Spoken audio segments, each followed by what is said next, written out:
Hi everyone, I'm excited about this new cut file that I got, and I thought I would do a video showing you these two different really cute earring styles. One of them has a point at the bottom, it's kind of hollowed out in the middle, and then the other one's more of a hollowed out teardrop with a little teardrop hanging in the middle.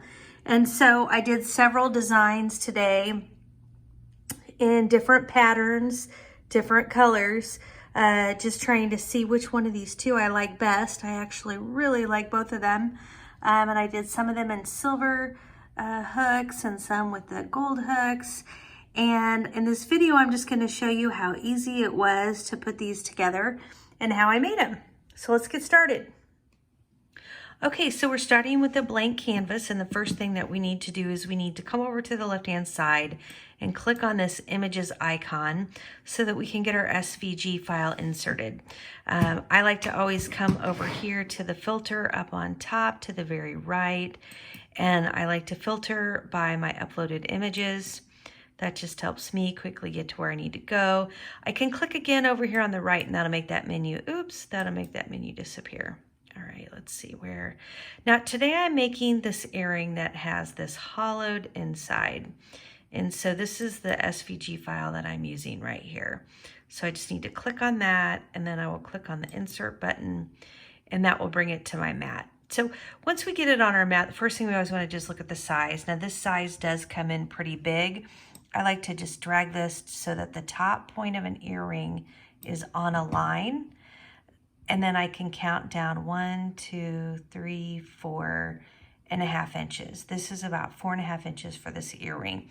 Now, if I look at the number over here, it tells you the size of the height of the full file, but then of course we've got 2 earrings and space in between. So that's why I like to line this up to the line. So that is too big for me. I'm gonna come up here to the height. I'm gonna cut that about in half. I'm gonna do 4.7. Kind of played around with this file before. I have to see what this does for me.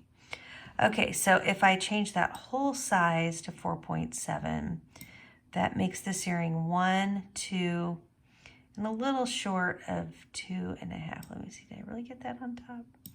1, 2, almost 2.5. I'm gonna make that a little bigger. We're gonna make it 4.9. Let's see what that does. So if we do that, that makes this file 1, 2, a little bit closer. So we're going to leave this at 4.9.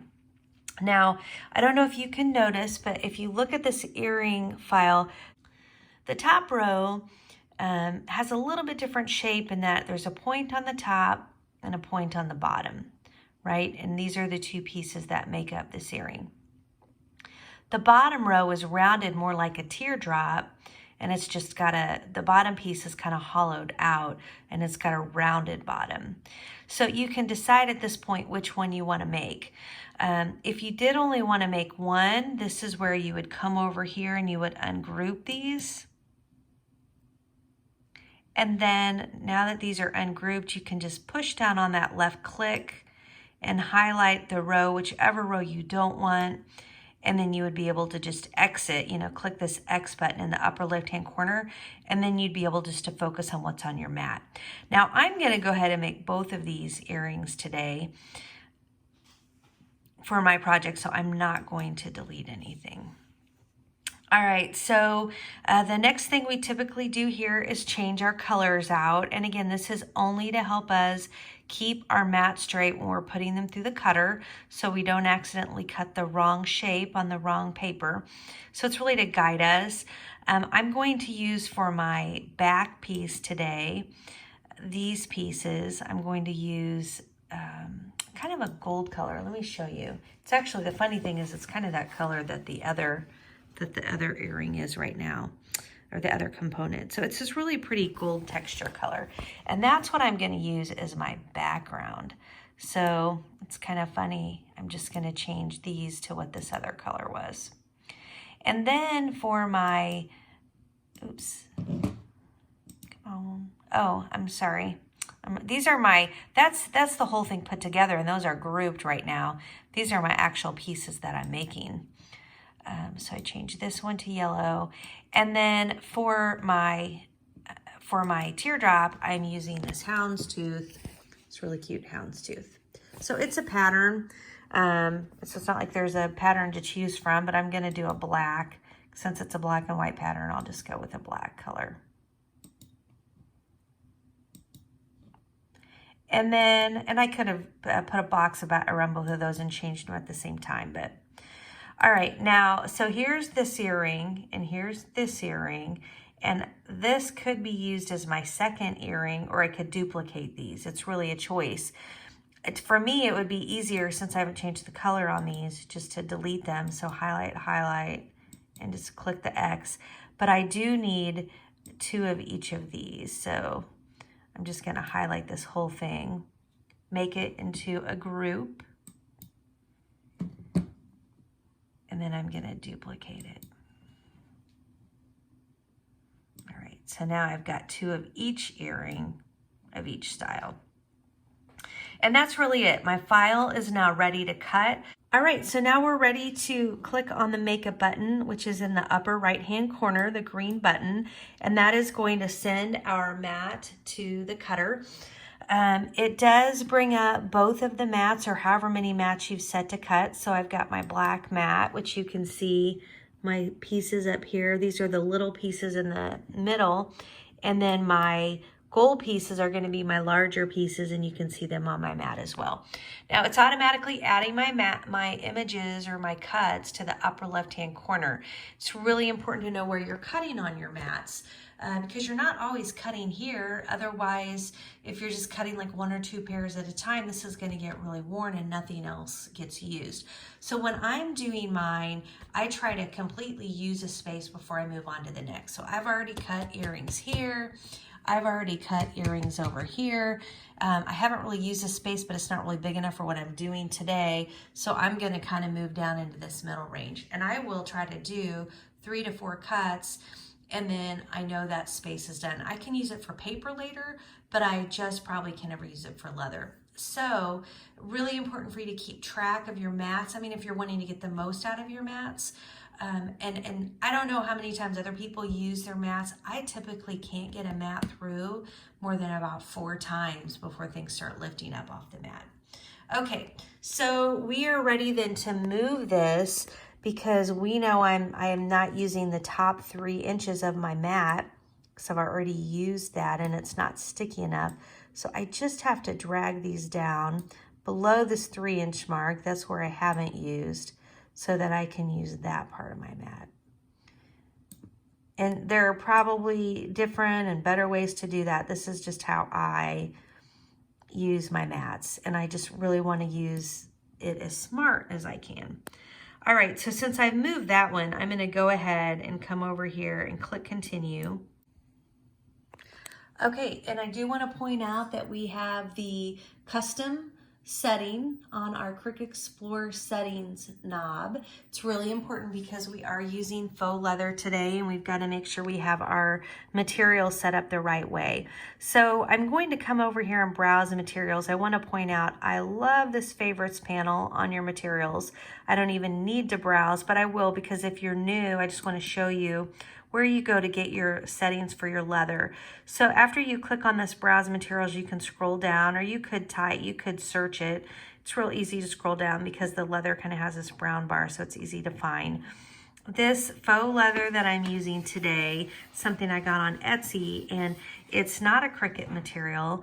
It's a little bit thinner, and I'm gonna select the shimmer leather. And so once you select it, you see the green check mark. I also, you'll notice here, there's a place to make a star. Once you do that, this material shows up on that page we were just in, and you don't need to click and scroll for it again. So I've got my material set to shimmer leather, and I just need to click on this done button down here.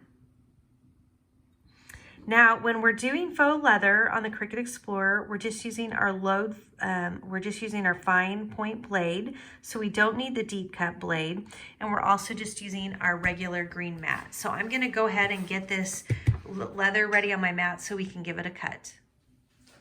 All right, so I have got my leather loaded onto my mat. I just want to point out, I do have my plastic cover for my Cricut mat under the place where I'm cutting. So I've exposed the 3 inches I'm cutting on my mat, but I have this plastic just to protect that adhesive. Like I said, it gets worn, and if your faux leather is pressing on it, it's almost probably going to count like a cut, and you just won't get as many cuts out of it.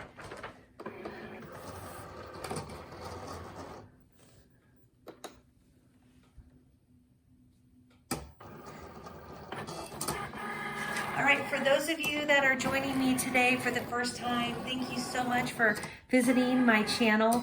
I'm having so much fun making all of these DIY earrings. I'm waiting for my cork to arrive. I ordered it a couple of weeks ago, and I think I'll even do an unboxing. It's supposed to come today, and just share with you all the different cork sheets that I ordered. I love the cork material.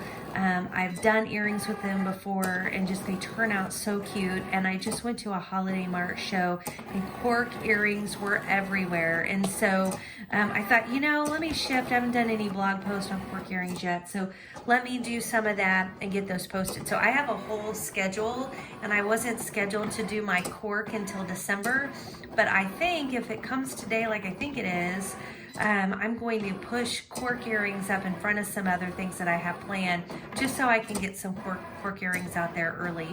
For those of you who have come back to my channel, you've been here before, thank you so much. I really appreciate you coming and spending time with me, and I love all your comments, and please keep sharing ideas and let me know what you want to see. If there's an earring you want me to make, I made most kinds of earrings. I do have a lineup. I need to do the pinch. That's also one of the next ones on my list, is those pinched earrings.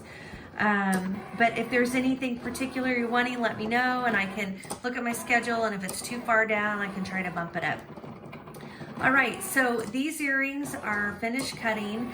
Those are almost finished cutting. For those of you that don't know, your cuts go through more than once, and it kind of depends on what material you're using. So when you use a Cricut, I feel like the Cricut cuts every shape twice. And I mean, it varies on material, but for the most part, I feel like the Cricut leather cuts twice.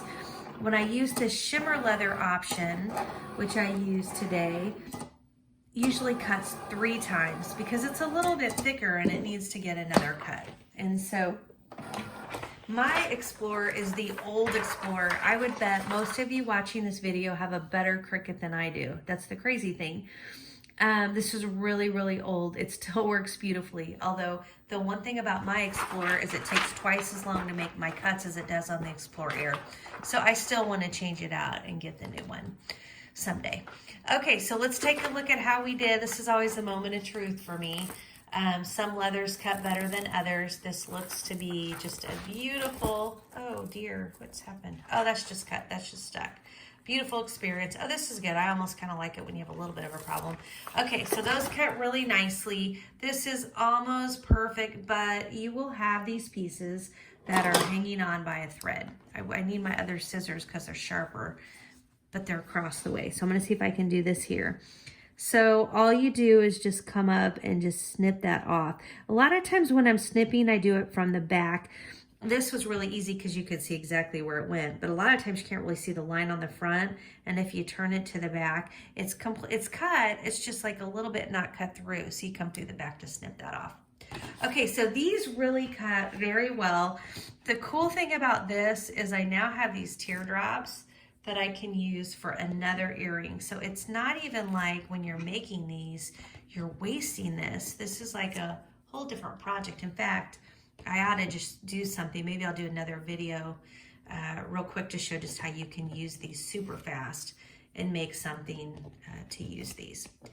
All right, actually you could just use the exact same thing and just reverse the colors. So here are my great hollow earrings, and now I just need to go back through and I need to cut the other piece of this. So this is where I often make a mistake, because remember I only moved these and I haven't yet moved these. So I'm happy to say I did remember that this time. But I have to tell you, there have been many a time when I do make that mistake. So I've still got to pull these down below that 3-inch mark. So I'm using the same mat. I'm just cutting right on top of what I just did. Same space that I just cut on. I'm moving these down here. But the one thing I want to show you here is I am done before I hit the 6-inch mark, right? Because you've got 1, 2, 3, 4, 5, and then that's where your 6 inches is. And right now for my other cuts, since those were the big pieces, 1, 2, 3, 4, 5, 6. So I would really, I've got a whole inch here exposed on the mat that I don't need. So this is where I'm sure some people think I'm crazy, but the mats are expensive. 1, 2, 3, 4, 5. I need 5 exposed. And I just don't like to waste the adhesive on my mats. I've washed them. I mean, I've done all of that. I can never get the same level of adhesive after I wash them. Now, I probably should try some other hacks. I will just say that I haven't. All right, so now only the space that I'm using will get used. All right, so now I'm gonna just put this faux leather onto my mat. So I know that my shapes start 3 inches down, and I've left those 3 inches here, and so I'm good on my shapes. All right, so this is ready to stick through. And while this is cutting, I'm just going to kind of show you some of the materials we use to put together our earrings. The two main tools that we use are the pliers and our jump ring tool. I could not put earrings together without these. Now, you can use 2 pair of pliers, and there's some situations where a second set of pliers is better than this, but that's almost never. And so these are my 2 main tools that I use. The other 2 main things that you're gonna need are your jump rings. There's a lot of different sizes of these. When I do my cork earrings, I'll show you how I don't use jump rings for the big ones, or I almost always don't use jump rings, but most of the time for most of my earrings I'm using jump rings. These are the 6 mm, and then these are the smaller jump rings. If you have a lot of materials going into an earring, you know, the thickness is too much for these small jump rings. And so that's why sometimes these bigger ones are actually better. Now, the other thing, of course, that you need when you're doing your earrings are your hooks. And they make these in silvers and golds, and I have a great kit. I'll make sure I link that up to the description in my website. Okay, so we're cut here. Let's take a look. I just want to show you because this was a close call, but it's fine. But look how my point is hitting the very top. I guess you could call that very precise on my part, but it's so close. And so I probably should have taken it up, even though I started at the 3-inch mark, I probably should have started a little bit higher because I have cut before and you cut the top off, and that's a waste of fabric too. But this is, I mean, it didn't cut anything off. It just was a close call, but that was using every part possible. So you can see it was a complete clean cut. And you can see we had no problems getting these components.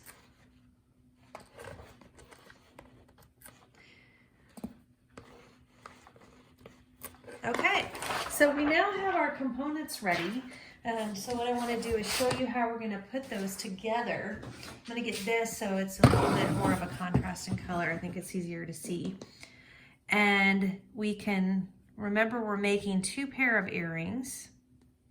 Got the rounded ones on the top and the pointy ones on the bottom.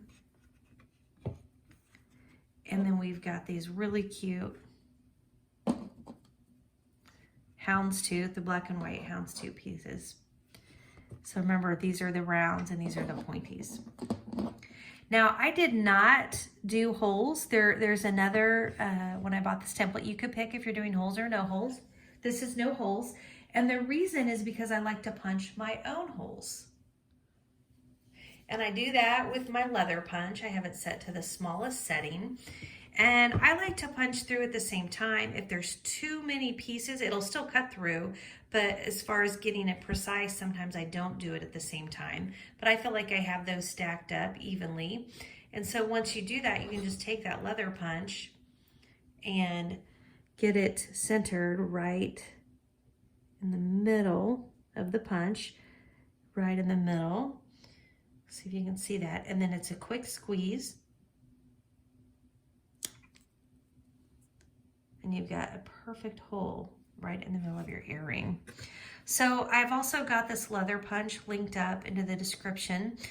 For those of you that don't know how to get to the description, from the YouTube page where you see the title of the video, there's like a triangle next to that.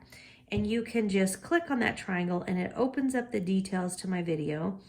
And whenever I do a video, I always link up to my blog post. And from my blog post, that's where I link to all my supplies. So I try to link to any of the materials you see. If you like a certain material, I try to link to that, whether it's on Amazon or Etsy, just to make that really easy for you. I am an affiliate too, and so when you make purchases from any of those places, I do get a small commission that doesn't change the price that you pay, but it just helps me with my channel and to keep doing my videos and getting my supplies and things like that. Right, there's our third one. I think these are going to be really cute. This looks like they'd be great for the holidays too. Fall, holidays. Okay, just trying to make sure I'm lined up. And all right, so I've got my 4 holes punched. Now I need 4 hooks, right? Because I'm doing 4 earrings. And then I typically do 2 jump rings for each earring. The reason I do 2 is I want my earrings to face the front. And if I'm just doing 1, it's more of a side face. And so I do a second one. Now you could choose for your second one, you could choose to do small. And actually there's not a lot of bulk in these earrings. These are pretty thin. I could probably do 2 small and, and fit this into one, and then the other one, doesn't need to be big. But I think I'm going to stick with what I've got here from a size perspective because they are kind of big earrings. And I'm going to grab a jump ring. The first thing I need to do is get my hooks into my jump rings. And so when you're working with the jump rings, you just need to get this line up to the very top. It's so hard. It's just, they're so tiny. I'm trying to get an angle to where you can see it, and it's really hard. And then I'm going to use a split ring to put the jump ring into the slit, and then I push the jump ring back. You do not open these side to side. You push them front to back. That keeps the shape. When you close the jump ring, it helps you get the jump ring closed better, close together, so that it doesn't open and make your jewelry pieces fall out. I put the hook in, and then I close my jump ring. Okay, so all I'm doing right now is I'm just getting my hooks onto my jump rings. I'm not putting the earrings on the jump rings, I'm just getting the hook. So I'm getting that first one done. I think it's a lot easier because then when I'm putting my earrings together, my earring hook is all ready to go, and I'm just adding it to the jump ring with the earring. You can see this does go pretty fast, especially when I'm really making earrings, like I'm not doing a video.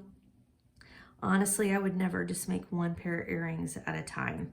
I get a lot more out of my leather when right now I'm trying to find the top of this. Sometimes it's so hard. I think my eyes aren't great either, but you get a lot more out of your leather when you're doing more than 1, right? Because Cricut's figuring out the most efficient way to use the space on your mat. And so where you're having to cut things off to start with a fresh space, when you do 1 pair of earrings, when you're doing a bunch of earrings, Cricut's just lining all those pieces and parts onto the mat as best possible. I just don't want it to be confusing if I'm trying to teach you how to do an earring and I'm making all kinds of versions and copies. I was kind of selfish in doing this one because I'm like, well, at least I can get 2 pair, and you'll be able to see the different shapes and how they, how they line up, how they look different. Okay, so this is awesome. My 4 hooks are ready to go. So now I take my second jump ring for each of these, and I just need to open it up. Now, trying to get the angle where you can see. Again, it's just so hard. Everything's so tiny. All right, so I need to put the back earring into the jump ring. So there's 1. Then I put the front earring into the jump ring. There's 2. And then I need to put the hook into the jump ring. And when I do that, I need the hook to be facing to the back. That way when you're wearing the earrings, they're facing the right direction. And then I just let it go. And now all I need to do is close the jump ring.